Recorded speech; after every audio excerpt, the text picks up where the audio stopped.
Bonjour tout le monde, merci d'être venus aussi nombreux à notre présentation. Un petit peu particulière, hein, parce qu'elle vous est présentée par un développeur Android et un développeur iOS. Donc si vous avez prévu de jeter des tomates, s'il vous plaît, faites-le à la fin. Et donc il est 16h, hein, la conférence touche à sa fin, donc on va commencer doucement.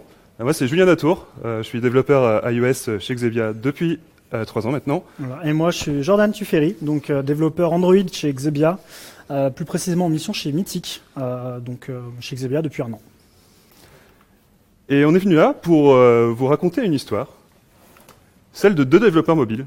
Vous l'aurez compris, un développeur Android et un développeur iOS, qui voulaient fouiller un petit peu plus loin que leur propre écosystème, c'est-à-dire l'écosystème mobile, et comprendre comment une application fonctionne de bout en bout.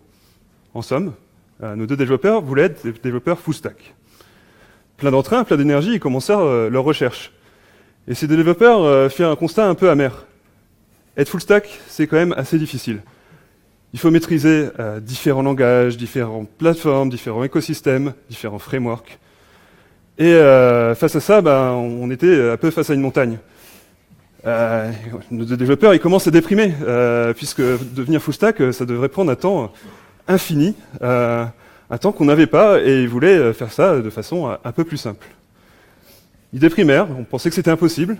Enfin, impossible jusqu'au jour où ils apprirent, ces développeurs, que Kotlin commençait à s'imposer sur toutes les plateformes, et en plus, Kotlin pouvait s'émanciper de la JVM. C'est parfait. Finalement, notre stack, la stack de la mort, devient une stack beaucoup plus facile, avec du Kotlin un petit peu partout, certains frameworks, et un petit peu de particulier avec Swift, bien sûr, sur iOS. Maintenant, fort de cet apprentissage, nos 2 développeurs ils se posent une question. Comment on peut mettre ça en place? On va un peu se faire les ongles sur ce genre de technologie. C'est des technologies qui sont somme toute assez jeunes. Donc un projet client, c'est risqué. Un projet avec du fort legacy, c'est compliqué.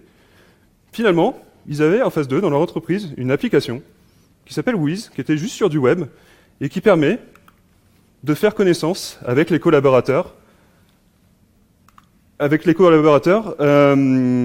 sous forme d'un jeu auquel on répond à une question face à une photo. Et c'est comme ça qu'on apprend les noms des gens avec qui on travaille. On l'a pimpé un petit peu pour Android Maker et rendre ça un peu plus sympa. Le cas d'usage était là, c'est parfait. Et fort de nos apprentissages et plein d'entrain, nos 2 développeurs, finalement, ils ont commencé leur travail pour faire du Kotlin de bout en bout. Mais ils se sont quand même posé la question de savoir est-ce que c'est une bonne idée? Et c'est à cette question qu'on va répondre pendant tout ce talk, en commençant par le serveur. Tout à fait. Donc, afin de bien parler la même grammaire, on va commencer d'abord par définir un peu le besoin fonctionnel qu'on recherchait avec ce serveur. Donc c'était simple, avoir une API REST très rapide à mettre en place et avec peu de complexité. Donc avec des méthodes GET, comme vous pouvez le voir, avec les 5 premiers appels que vous voyez là, et un appel POST avec la méthode SCORE. Hop. Donc cette image représente un petit peu comment Ktor fonctionne. Je ne vais pas vous mentir, je l'ai complètement prise sur un blog qui l'expliquait beaucoup mieux que moi, donc je vais essayer de faire aussi bien que lui. Donc on a du coup un serveur applicatif qui tourne. En l'occurrence, nous, c'est un serveur sur Google Cloud Platform. Sur ce serveur, on va venir ajouter du coup une application en Kotlin. Cette application du coup va tourner avec Ktor, sur lequel on va venir rajouter des features, donc par exemple le routing, la sérialisation et des templates. Parmi les features qui sont les plus utilisées et les plus connues, on peut pouvoir citer notamment l'authentification, les headers par défaut, login, session, WebSocket, il y a même du RawSocket, enfin vraiment beaucoup de choses. C'est un framework qui est très complet. Donc, on ne peut pas y couper, ça reste un projet Gradle, et donc on va devoir passer par la fameuse phase de paramétrisation un peu du build. Donc on va commencer d'abord par ajouter tous les plugins dont on va avoir besoin. Donc d'abord les plugins de langage, donc Java et Kotlin. Plugin d'application pour expliciter le fait qu'on veut faire tourner une application. Ainsi que du coup le plugin WebArchive et App Engine. Donc le plugin App Engine, on va revenir dessus, c'est un set de commande Gradle qui va beaucoup nous aider en fait à déployer et le serveur en local pour le tester, mais également à le déployer directement sur Google Cloud Platform. On définit bien sûr nos source sets. Donc pour les source sets de l'application, on va passer directement sur le main, et pour les tests unitaires, sur le test. Alors, pour les dépendances, d'abord, on va pas pouvoir y échapper. On passe d'abord par une dépendance sur le langage Kotlin. Également, du coup, une dépendance sur Ktor, avec du coup la dépendance sur le servlet précisément, vu qu'on tourne sur un serveur par applicatif. Hop. Et également, du coup, le provide compile. Je vous avais dit qu'on retournerait dessus. Du coup, c'est App Engine. Donc, App Engine, comme je vous l'ai dit, propose plusieurs tasks qui vont pouvoir nous aider justement à la mise en place de notre serveur. Donc, on commence tout simplement à coder notre application. Donc, c'est juste une extension de la classe, d'une classe application en fait.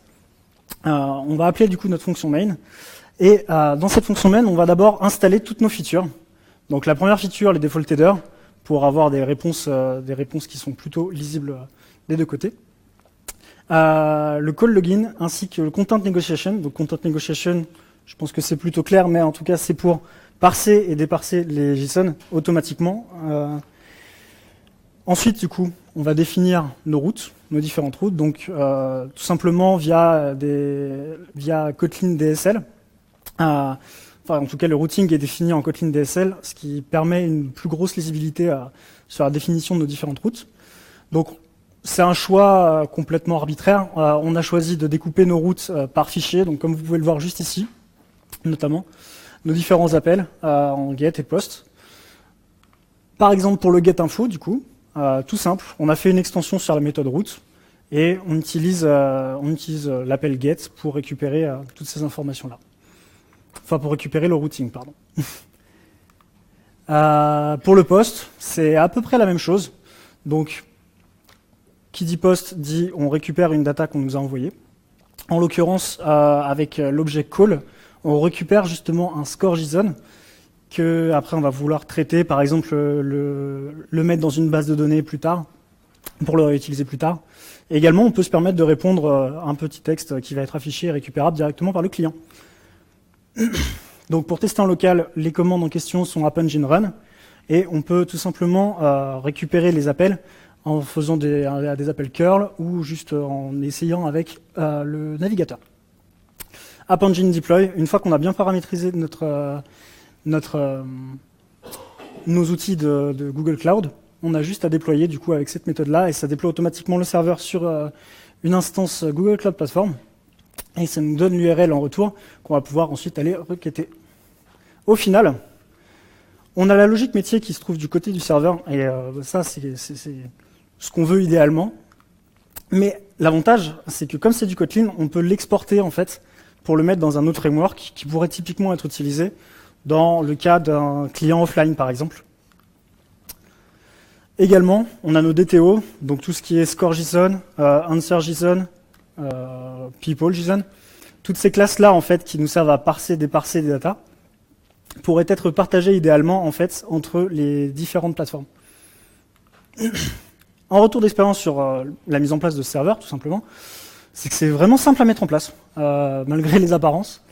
C'est du 100% Kotlin, donc un seul langage et on maîtrise tout. Facile à mettre en place. Très peu de lignes de code, au final, on a compté à peu près 400 lignes pour notre serveur qui fait quand même pas mal de choses. Facile à déployer grâce aux méthodes différentes que nous propose Google Cloud Platform. Et également, du coup, une stack moderne, parce qu'on n'en a pas parlé ici, mais Ktor fonctionne avec des coroutines, mais il fonctionne également aussi avec Kotlinix sérialisation. Donc les coroutines, je pense que maintenant vous êtes à peu près OP, vu qu'on arrive à la fin de la conférence. Et on arrive du coup à la suite, qui est notre framework partagé. Alors vous l'avez compris, la grande force de Kotlin Multiplatform, c'est de partager du code. Donc, on a vu qu'on pouvait partager les DTO, de la logique métier, entre le serveur et le client. On a voulu aller un petit peu plus loin en partageant du code entre les deux plateformes, Android et iOS, pour éviter cet état de fait où les développeurs natifs travaillent un peu de leur côté, voilà, un peu gros ronchon, etc. Et avoir une vision partagée sur le code métier, voire plus, finalement, pour établir une harmonie entre nos deux plateformes. Bon, la perspective est réjouissante, mais on est en droit de se demander qu'est-ce qu'on va partager exactement dans notre code. On a fait le choix de prendre la clean archi, choix purement subjectif, changer l'archi si ça vous chante. L'idée, c'est de partager du code qui est indépendant de la UI. La UI, on la veut intacte, on veut utiliser les spécificités de chaque plateforme, notamment par exemple du material design sur Android, et faire ça en spécifique. Par contre, tout ce qui est logique d'interaction de métier, la logique de présentation, et dans une certaine mesure l'accès aux données, pardon, et ben ça on peut le partager, puisque c'est pas spécifique, on peut faire le même code des deux côtés. Eh bien, commençons. On n'y coupe pas non plus. Un projet multiplateforme Kotlin, c'est avant tout un projet Gradle, sur lequel gravitent 4 notions principales. La target, on définit ce qu'on vise, donc Android, iOS, Linux, Windows, ce qu'on veut. Le preset, qui est une sorte de configuration prédéfinie pour notre target, on reviendra dessus. Ce qu'on veut comme compilation. Finalement, nous, on va faire un framework partagé, on ne va pas faire une application entière, donc on va compiler un framework, et on verra comment. Et enfin, les sourcettes, qui est l'ensemble des sources spécifiques à Android, iOS, ou les sources communes. Très concrètement, grâce au plugin Kotlin, notre build Gradle, il ressemble à ça. On y définit nos targets. Donc nous, on veut du iOS et du Android. On utilise pour cela les presets. Les presets, donc on a utilisé iOS x64, pour viser le simulateur iOS. Si on voulait viser le téléphone, on aurait utilisé iOS ARM. La compilation, on veut un framework, au sens iOS, cette fois-ci du terme, et on reviendra là-dessus. Et pour Android, bah, c'est plutôt simple, on target la JVM. Nos sourcettes, on les retrouve là, et c'est grâce à ça qu'on va ajouter des dépendances sur nos sources communes iOS, Android. Par exemple, on n'y coupe pas, on a la lib standard Kotlin, et on a voulu rajouter Kotlin X serialisation, coroutine, ainsi qu'un client HTTP qui est Ktor. Oui, parce que Ktor, ce n'est pas qu'un serveur, c'est aussi un client HTTP. Vous avez compris la logique. Sur Android, on fait exactement la même chose, sauf qu'on va changer très légèrement ces lignes pour dire qu'on veut les coroutines pour Android et client HTTP sur Android. Pour iOS, vous l'avez compris, c'est exactement la même chose. Au final, de façon très simple, on arrive sur cette hiérarchie de dossiers avec les sources communes pour Android, pour iOS et nos build.gradle. Et là, on est en droit de se poser une question. Android, JVM, Kotlin, JVM, ça marche bien ensemble, c'est normal. Mais iOS, il n'y a pas de JVM sur iOS. Eh bien, pour répondre à ces questions, c'est important de comprendre comment Swift fonctionne au niveau de la compilation. Donc on a nos sources Swift qui sont consommées par un compilateur dit front-end, SwiftC, qui pourrait être Clang pour Objective-C, et qui génère un langage intermédiaire de représentation. Ce langage lui-même, il est consommé sur LLVM, dit le compilateur backend, qui à la fin va produire du code compilé. Et pour Kotlin, c'est la même chose. Sauf que le compilateur front-end, bien sûr, diffère, mais le langage intermédiaire de représentation est là, et il est consommable par LLVM.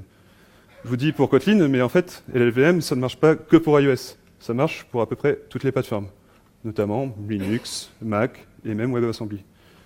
Et plus récemment, Windows 32 bits et Raspberry Pi. Donc on a vraiment le choix dans les plateformes que l'on vise. Et maintenant, vous l'attendez tous, il est temps de coder. Je reprends mon schéma. Donc si on fait un focus sur une des couches, prenons le présenteur. Finalement, c'est un présenteur comme vous l'écririez sur Android. Il est indépendant de la UI. On l'écrit comme tel. Et il n'y a pas de difficulté précise. Là où ça se corse un peu, par exemple, c'est sur les services. On écrit ce code qui utilise le client HTTP Ktor. Et là, on se dit, tiens, c'est bizarre que ça fonctionne. C'est bizarre parce que HTTP, c'est pas géré pareil sur Android et sur iOS, c'est pas les mêmes classes derrière. Si vous vous rappelez, dans notre build.gradle, on a défini 2 versions différentes pour Ktor. Un client iOS et un client Android.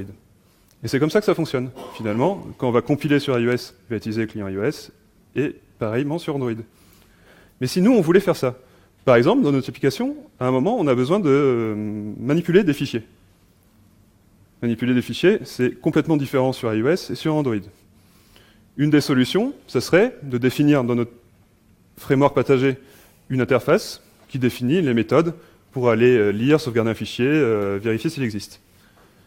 Et cette interface, ça marche depuis un petit moment, elle est implémentable nativement en Swift ou sur Android pour donner l'implémentation concrète de comment on va aller chercher le fichier.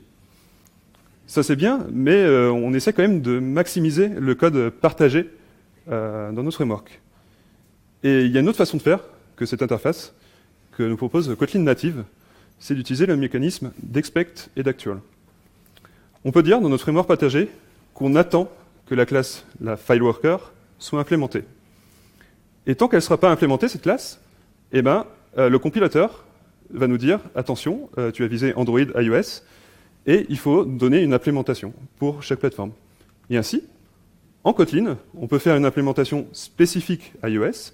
Donc, on retrouve le NSFileManager, qui est une classe Objective-C, et sur Android, qui utilise File. Et ainsi, on a tout notre code en Kotlin, malgré les spécificités de chaque plateforme. Et c'est tout. Aussi étonnant que ça puisse paraître, finalement, si vous maîtrisez Expect Actual et que vous savez écrire du code Kotlin, vous êtes en mesure de faire un framework partagé avec, vous l'avez vu, assez peu de configuration. C'est simple, mais finalement, en retour d'expérience, c'est ces lignes-là qui nous a posé le plus de problèmes. C'est un véritable enfer, et ça n'a pas l'air comme ça. Mais on l'a dit tout à l'heure, tout ça c'est assez jeune. Et il se trouve que les versions ont toutes des dépendances vers une version de Kotlin et une dépendance vers une version de Gradle. Pourquoi? Parce que sur Gradle, il faut mettre une feature expérimentale qui s'appelle les Gradle Metadata. Ces Gradle Metadata ont elles-mêmes des versions, notamment 0.3 et 0.4, entre 4.7 et 4.8.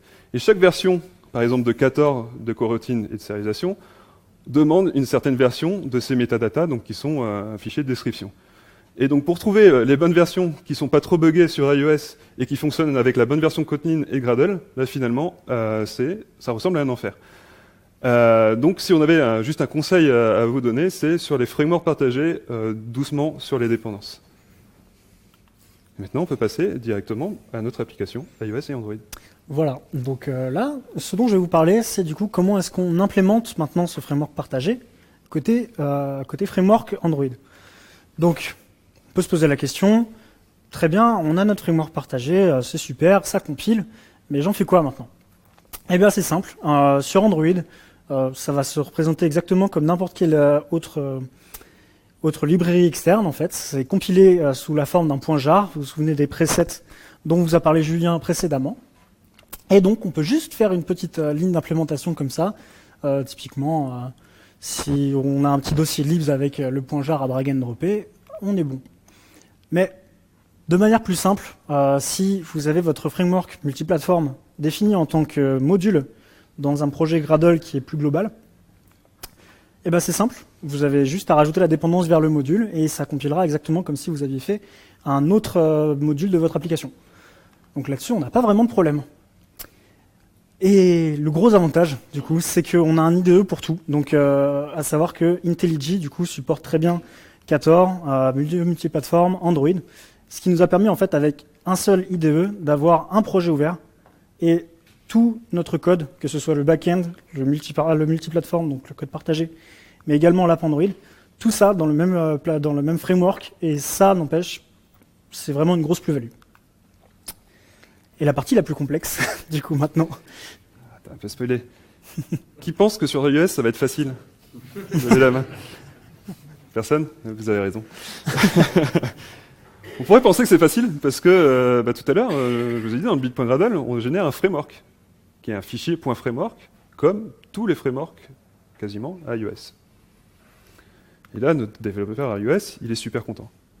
Sauf que quand il creuse un petit peu, et il voit que ce framework, donc le framework dans le détail, c'est un framework Objective-C. Et là, le développeur iOS, il pleure un petit peu. Notamment, Swift et Objective-C sont interopérables, mais il y a des limitations. Notamment, quand on a un framework en Objective-C, on fait du Swift en Objective-C, pas vraiment du Swift. Et parmi ces limitations, il y a les enums. On a une enum, game catégorie, vous avez vu, il y avait une catégorie facile, normale, moyenne, extrême. Et c'est très expressif en Kotlin. Si on switch sur cette enum, on a de l'exhaustivité. Mais sur iOS, ça donne ce genre de choses. Ça, c'est ce qui est exposé dans le header de notre framework. Et finalement, nos enums, pire que ce qu'on pourrait penser, elles sont transformées en classes. Et donc, le côté enum, on l'a perdu. D'autres choses assez amusantes qu'on pourrait penser déjà gérer par Kotlin, c'est quand on veut gérer de la donnée. Tout à l'heure, on voulait gérer des fichiers. Et pour gérer des fichiers, avant tout, un byte array ou des NSData, ça paraît assez naturel. Bon, sauf que quand on veut quand on veut passer de l'un à l'autre, donc de byte array à NSData, il faut passer par du code un peu ésotérique. Ce code-là, il a l'air un peu simple, mais finalement, il faut le trouver. Typiquement, il faut allouer de la mémoire, passer par le côté interopérable de Kotlin versé, prendre le pointeur, et ensuite construire notre NSData. Bon, une fois que les lignes sont là, ça marche, c'est bien, mais il faut déjà les trouver. Donc, sur ce genre de type, byte array, c'est un exemple, il y a pas mal de choses où il faut passer par l'interopérabilité directement en C. Les coroutines. Sur iOS, moi j'étais super curieux de voir ce que c'est les coroutines. Tout l'univers Android en parle. Il y a au moins eu 6 talks pendant Android Maker sur les coroutines, et j'étais vachement content de les utiliser. Bon, sauf que ça marche pas directement sur iOS. Pour faire fonctionner les coroutines, la première fois je les ai utilisées telles quelles, et je voyais qu'il se passait rien. Bon. Et en fait, il n'y a pas d'implémentation iOS des coroutines. Il y a une implémentation native, mais il faut faire la glue entre ce qu'est une coroutine sur Android et un thread sur iOS. Et notamment, on va passer par le framework qui s'appelle Grand Central Dispatch, qui permet de dispatcher sur la main queue, pour le main thread, ou sur une global queue, si on va faire un peu de background. Encore une fois, le code n'est pas compliqué, mais il faut le savoir. Et notamment, c'était dur de trouver ce problème. Parce que pour débugger, vous imaginez que ça ne va pas se passer comme prévu. Malgré tout, on peut débugger du Kotlin sur iOS. Notamment, on vous a dit qu'on utilisait LLVM, donc c'est assez naturel qu'on puisse utiliser LLDB, qui est le debugger. Donc sur Xcode, on peut taper ce genre de ligne. Bon, il faut savoir que c'est préfixé par Kafun, et après appeler le package et après le nom de notre classe, puis la méthode. Mais voilà, c'est moins pratique que de poser un breakpoint avec notre souris comme on a l'habitude de faire. Mais ça marche. Au final, là on est sur Xcode, et on peut voir du code Kotlin sur Xcode. C'est merveilleux. C'est grâce notamment au fait qu'on génère un framework, mais on génère aussi un fichier qui s'appelle le debug symbol, qui permet de faire le lien entre notre code compilé et du code lisible. C'est bien, on peut faire du pas à pas, on peut faire à peu près tout ce qu'on veut en debug, sauf inspecter les variables. Et finalement, le debug sur iOS, ça permet de faire du pas à pas, mais si vous voulez inspecter vos variables, et malheureusement en 2019, il faut faire du print. Donc, voilà. Sinon, au niveau de l'industrialisation, là, c'est la bonne nouvelle. Finalement, le framework partagé, c'est un projet Gradle. Gradle, c'est géré par les CI Cloud ou Jenkins ou ce que vous voulez. Le projet iOS, ça reste un projet iOS avec un framework iOS, comme on a l'habitude d'avoir. Tout ça fonctionne très bien. Mieux encore, il y a 2 semaines, une nouvelle version de Kotlin est arrivée et elle gère un plugin Gradle qui permet de mettre notre framework via CocoaPods. CocoaPods, c'est l'outil de gestion de dépendance qu'on utilise, l'outil favori des développeurs iOS. Et ainsi, si vous voulez partager du code avec un développeur iOS, vous pouvez pusher sur CocoaPods et lui, il pourra tirer la dépendance sans même voir que vous avez fait du Kotlin derrière. Donc voilà, pour récapituler, voilà notre architecture globale. Donc vous voyez qu'il y a du Kotlin partout. Donc là, on est content parce qu'un seul langage a suffi à implémenter tout ça. Donc notamment, du coup, notre framework partagé qui prend une grosse partie de la logique de notre application, ce qui laisse du coup une très faible implémentation côté framework iOS et framework Android. Et maintenant, on va résumer ça sous un format pros and cons. Donc, les trucs cool, c'est du coup, comme vous l'annoncez Julien, le plugin CocoaPod qui va résoudre beaucoup de problèmes justement dont il était en train de vous parler. C'est la vitesse à laquelle on peut délivrer une feature. C'est pas comparable, honnêtement, ça divise quasiment par 2 le temps de livraison.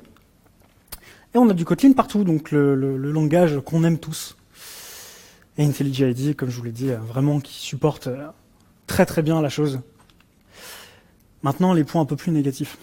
Alors, pour les points un peu plus négatifs, pour le point un peu plus négatif, donc c'est qu'on n'a pas le même support entre les différentes plateformes. Donc, Julien vous l'a dit, pour les coroutines, typiquement, ça n'est pas supporté très bien encore côté iOS, et donc il faut faire du code de glue côté iOS.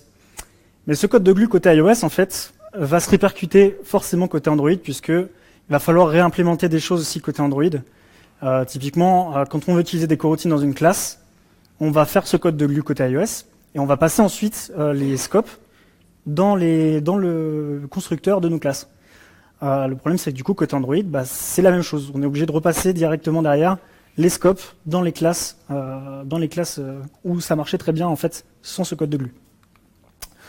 La paramétrisation du build, vous l'avez vu, on a à peu près 50%, voire 60% de nos slides qui parlent de Gradle. Donc, il y a plutôt intérêt à s'accrocher. Mais par contre, ça nous apporte quand même une grosse modularité au final, d'avoir notre code découpé comme ça. Une grosse vélocité, comme je vous l'ai dit. Et une cohérence qui est indéniable. Notamment, ça a dû tous vous arriver à peu près d'essayer de parler à des développeurs d'autres plateformes qui développent le même produit que vous, et d'essayer de communiquer par rapport à des sujets d'architecture, par exemple, ou des sujets vraiment cœur métier. Et parfois, on n'arrive pas à se comprendre, en fait. Et avec ça, notre problème est résolu. On a tous à peu près la même logique métier. Ce qui fait que du coup, au niveau des conversations, on est beaucoup plus de cerveau à pouvoir répondre aux problématiques. Et c'est quand même vachement sympa. Pour aller plus loin dans ce qu'on a fait, on aurait pu notamment sortir en fait toutes nos DTO. Donc vous vous souvenez de toutes les classes du côté serveur qui étaient ScoreJSON, PeopleJSON, les sortir dans un framework en multiplateforme et en fait pouvoir partager ce framework entre le client et le serveur. Ce qui du coup permet de réutiliser les mêmes classes entre le client et le serveur, et donc d'avoir un parsing, j'ai envie de dire, parfait. Et les tests unitaires, évidemment, on n'a pas parlé ici, mais les tests unitaires sont possibles sur le Kotlin multiplateforme, et on aurait pu notamment en rajouter. Et au final, c'est plutôt utilisable comme technologie dans un contexte professionnel, mais je recommanderais ça seulement pour les petits projets, parce que, encore une fois, Julien vous l'a dit, on évite de rajouter trop de dépendances en fait sur un projet multiplateforme, puisque le support n'est pas encore assuré très très bien par toutes les différentes librairies qu'on aimerait utiliser. Et donc, plus le projet est petit, moins on a besoin de librairies, et plus simple ça va être après pour tout ce qui est implémentation en fait. La courbe de difficulté. Ça, notamment en fait, quand vous commencez un projet en multiplateforme, vous l'avez vu avec tous les build.gradle, il y a vraiment ce passage de paramétrisation qui est vraiment très très difficile à passer. Et derrière, après, une fois que tout est paramétré, ça roule. C'est comme un projet normal en fait, ça roule totalement, donc c'est plutôt cool. Et le manque d'informations peine un petit peu sur ce sujet-là. Notamment le fait qu'il n'y ait pas encore beaucoup de gens qui soient lancés dans cette technologie. Ça fait qu'il y a un manque de documentation et d'informations, de questions-réponses en fait, disponibles sur Stack Overflow ou autre, qui est indéniable. Et donc, parfois, il faut vraiment prendre une pelle et s'attendre à creuser longtemps avant de trouver la réponse à nos questions. Alors, le talk touche à sa fin, comme vous le voyez. Un talk, c'est aussi un moyen de faire un petit peu de promo. Donc, rappelez-vous, on voulait rajouter de l'harmonie entre nos deux plateformes Android et iOS. Et j'ai oublié un petit détail pendant la présentation. Je suis aussi organisateur de FriendsKit, qui va se passer ici, le 7 et 8 octobre, donc à Montrouge. Si vous êtes développeur iOS, même Android, on aime tout le monde, venez, c'est l'occasion de découvrir d'autres technologies, et notamment vous pouvez discuter avec un certain développeur italien qui est là au premier rang. Merci à tous pour votre attention, et maintenant on peut passer aux questions si vous le souhaitez.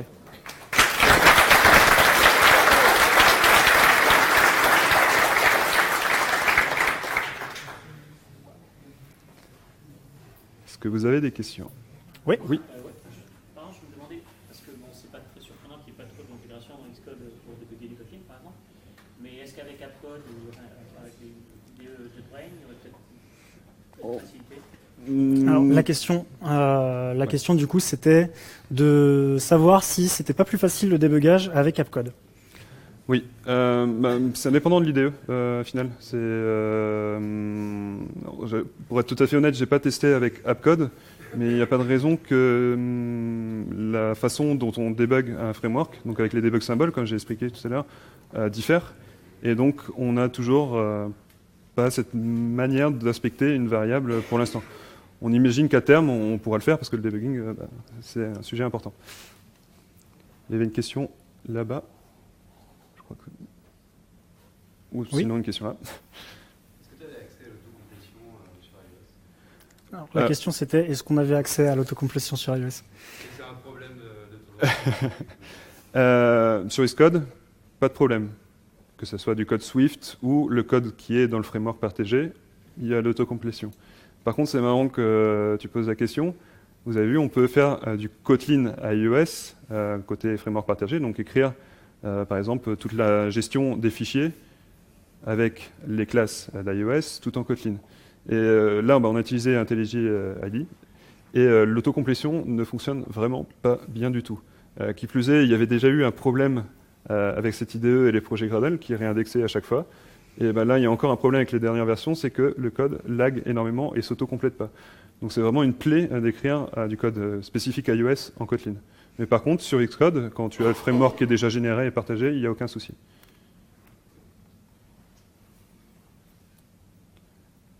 D'autres questions?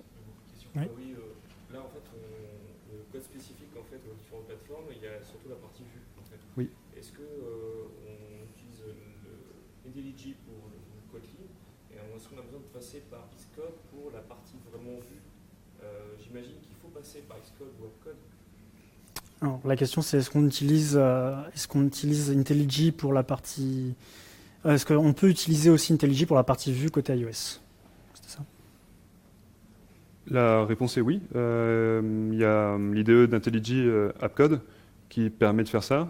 Ce qui est un petit peu dommage, c'est qu'ils n'ont jamais vraiment réussi à gérer correctement les storyboards. Ils avaient essayé de l'intégrer à l'IDE, finalement ils l'ont laissé à Xcode, cette responsabilité. Mais oui, on peut écrire toute la vue avec AppCode au même titre que Xcode, ça ne pose pas de problème. Du coup, c'est vraiment obligatoire en fait. Alors, oui, parce qu'on a souhaité faire la vue iOS par exemple en Swift. Il se trouve que notre framework UIKit est utilisable aussi en Kotlin. Ça serait du code spécifique. On n'a pas vraiment trouvé un intérêt majeur de l'écrire en Kotlin plutôt qu'en Swift. Autant aller sur une technologie sur laquelle on était à l'aise.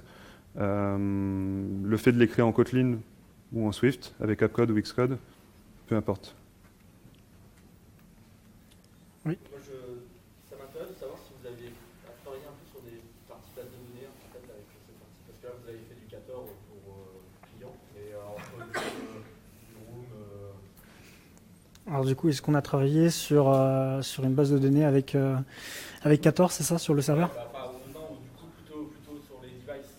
Alors sur les devices, non. On n'a pas travaillé avec ça. On a une gestion de fichiers, donc vous avez pu voir les fichiers FileWorker qu'on a fait justement pour pouvoir utiliser l'implémentation native pour les fichiers en cache, donc pour cacher tout ce qui est photo et tout ça.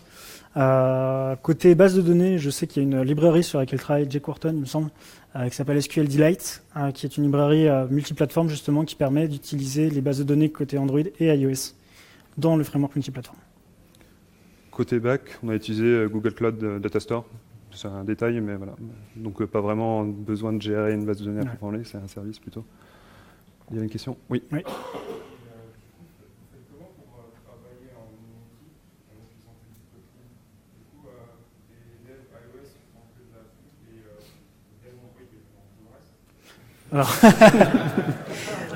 Alors la question c'est comment est-ce qu'on arrive à s'organiser en équipe du coup entre Dev Android et iOS sur tout ce qui est écriture des features.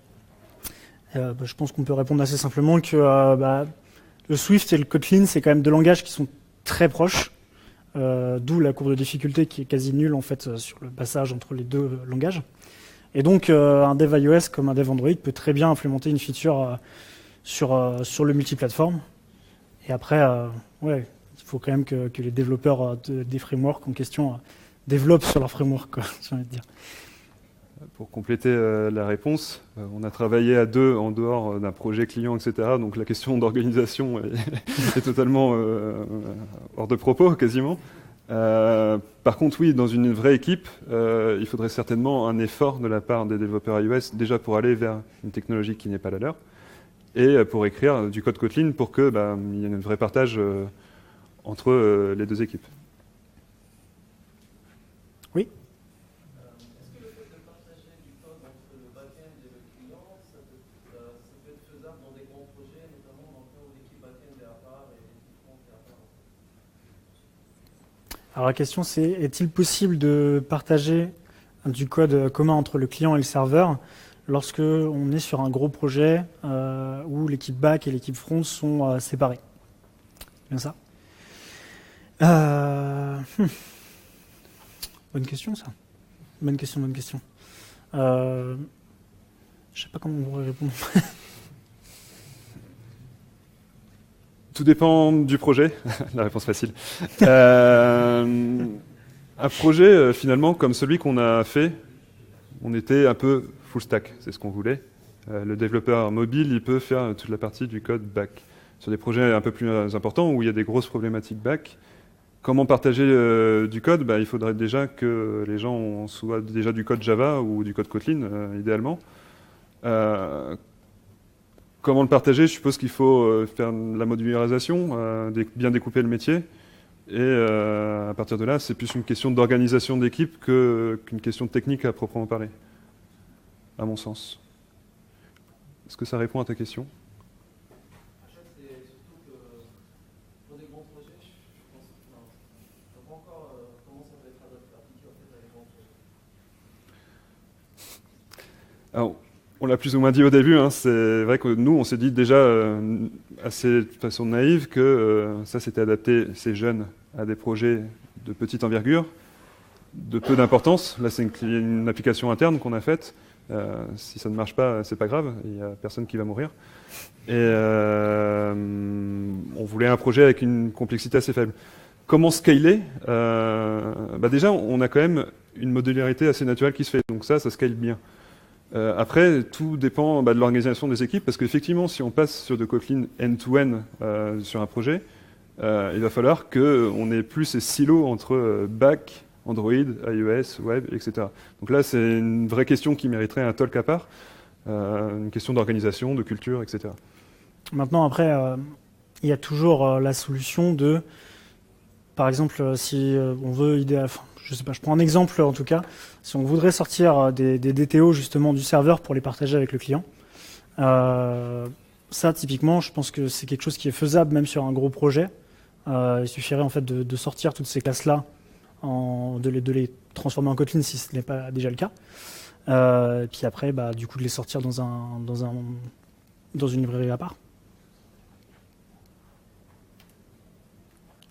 Ouais. On a vu que le projet multiplateforme, c'était à peu près viable sur un petit projet. Du fait aussi des dépendances qui n'ont pas tout implémenté pour un multiplateforme. Si on garde un peu l'architecture, typiquement une architecture avec des interacteurs, est-ce qu'on peut imaginer dans un projet d'envergure, on va dire, vraiment partager tout ce qui est use case entre Android et iOS de façon massive, sans trop de problème, sachant que on peut se dire que tout ce qui est en dessous des use cases, les repos et tout ça, c'est une implémentation peut-être plus spécifique avec tout ce qu'on peut avoir. Oui, je pense que oui, totalement. Je vois pas ce qui empêcherait en fait de le faire, étant donné qu'avec déjà toute cette mécanique d'interactor, on a pu sortir toute cette logique-là dans un framework simple. Sur le principe, en tout cas, je ne vois pas ce qui pourrait bloquer le fait de passer ces use cases en multiplateforme.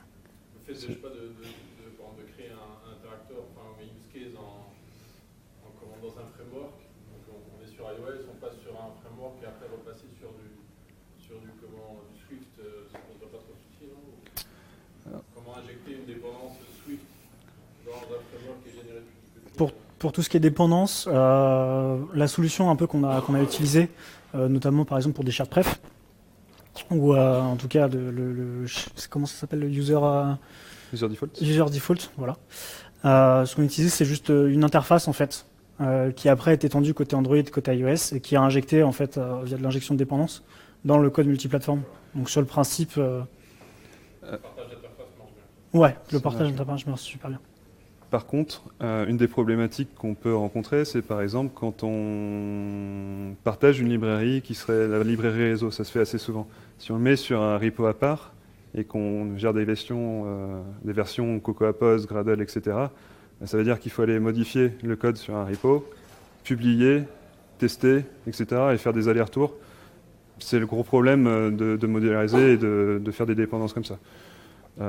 Après, ça marche aussi sur un projet qui n'a pas trop de legacy, et notamment pas trop de couplage, parce que là, tout était bien siloté, parce qu'on a commencé un code neuf. Sur un projet avec un peu plus de vécu, tout ça, ça marcherait peut-être un peu moins bien. Une question? Ah Oui. ouais, attends. Tu nous le poseras après. Vous allez essayer de faire un projet Swift end-to-end. Quoi, du Swift? Jamais. Très bonne question. La question, c'est est-ce qu'on peut faire, ou est-ce qu'on va faire pour FriendKit un projet Swift end-to-end? J'aimerais bien. Sauf que si je suis là avec vous, c'est que parce que j'ai essayé de faire du Swift en dehors d'iOS. Ça marche bien server-side. Il y a quand même des outils qui se développent, une communauté assez grande là-dessus et qui est top.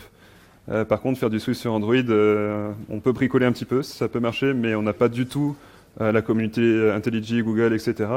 Et donc, j'ai l'impression que Kotlin est en train de gagner là où Swift a pas vraiment réussi. Donc non, on ne fera pas du Swift end-to-end. On peut faire du server-side, du iOS, mais pour l'instant, c'est les deux cas d'usage qui fonctionnent bien. Sur la partie web, Franck, vous avez fait quelque chose, enfin, vous n'avez pas fait, mais on avait parlé au début comme quoi il y a aussi la possibilité, des choses dans les derniers Oui. Donc la question c'est, finalement ça marche bien côté back, côté mobile. Est-ce que sur le web aussi ça fonctionne? Oui. Avant même Kotlin native, ou peut-être, j'ai plus tout l'historique en tête, mais il y a eu Kotlin JS. Kotlin JS qui est du Kotlin interopérable avec JS. Donc on peut utiliser du Kotlin côté web, et donc on peut partager aussi notre code côté web. On l'avait mis de côté, on n'en a pas trop parlé parce qu'on ne l'a pas fait. Pour des raisons d'envie et de temps aussi. Tout de temps. Mais voilà, c'est une possibilité. Ok. On n'a plus trop de temps. Donc merci à tous. Merci beaucoup.